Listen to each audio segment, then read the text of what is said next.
This was my second round at the bargaining table, and it was really a continuation of what we had started back in 2020.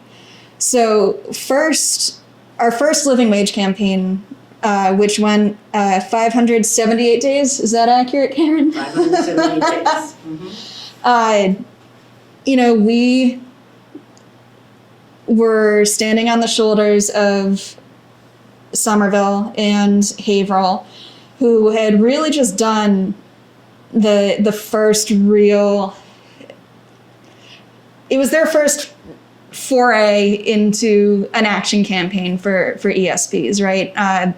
That really hadn't been a thing in the state before, so we were kind of next in line, and our demands at the time were, okay, let's try to get a $25,000 starting wage. and our focus was really lifting the bottom there, and maybe we'll get something for the higher steps, but at least let's get people in the door.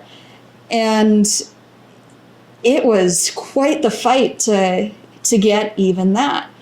We went through the normal bargaining procedures, and then we went to mediation, which did a whole lot of nothing.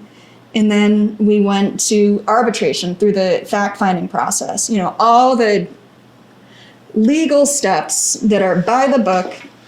And the arbitrator sided with our demands at that time, our proposals.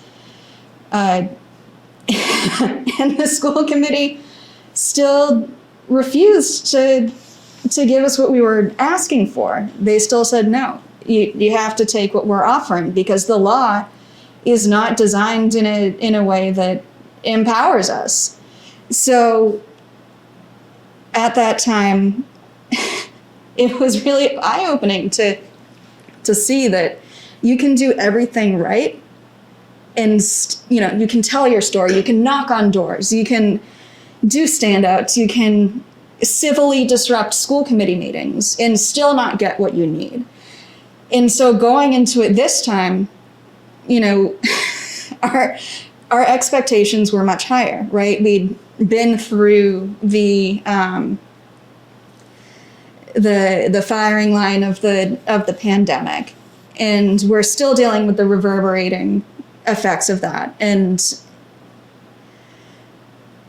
so our demands for ourselves, our expectations for ourselves were significantly higher.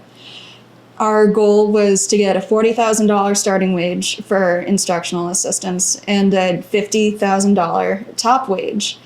And, for me, a big part of that was seeing how many instructional assistants were retiring and not able to live. They're coming back to sub.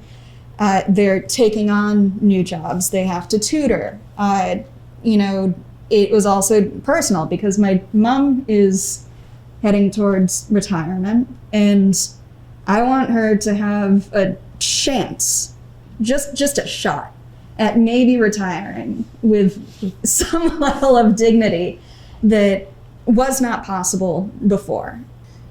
I was 100%, 150% behind.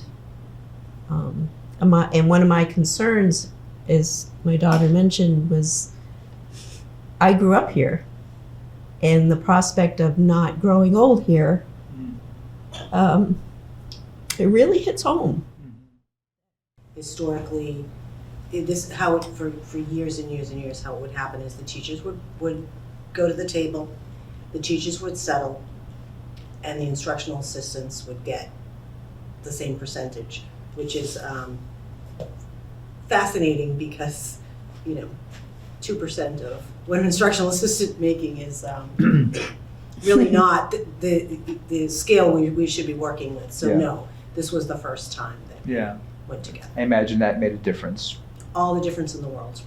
All the difference in the world. We which is clear from our last bargaining cycle. The teachers had already settled because it's the way we always done things.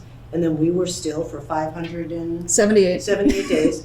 And we were going to school committee meetings, we were canvassing neighborhoods, knocking on doors, introducing ourselves, letting the community know what an instructional assistant is, and people were terrific. They listened to our stories. I think they supported us, but as Holly already Yeah. explained, that doesn't work. So having the two units together was ideal. I think in the beginning it was hard for people to wrap their brain around and understand, but we needed the power. With instructional assistants, well, there's an imbalance of power anyway, with you have the school committee and you have the educators.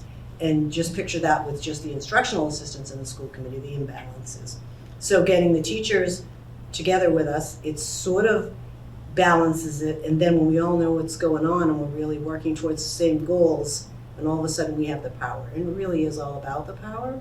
We didn't have it before. We needed the teachers' power, and honestly, they needed our story for the community, because the community could really resonate with what an instructional assistant's day is like, the salary, the lack of benefits, and they know that we're the ones that work actually closely one-on-one with their students. I don't think the staff has ever been more connected. So that was just so powerful. And everyone is still talking about it and will be for a long time. Wow. Well, I think clearly it's a transformative contract that I think is going to have ripple effects throughout the area. It all relates. It's cyclical. It's about the students, and you have well-paid staff, recognized staff, people who can hold their head up high and work with dignity and pride, and just be feel like a part of the community.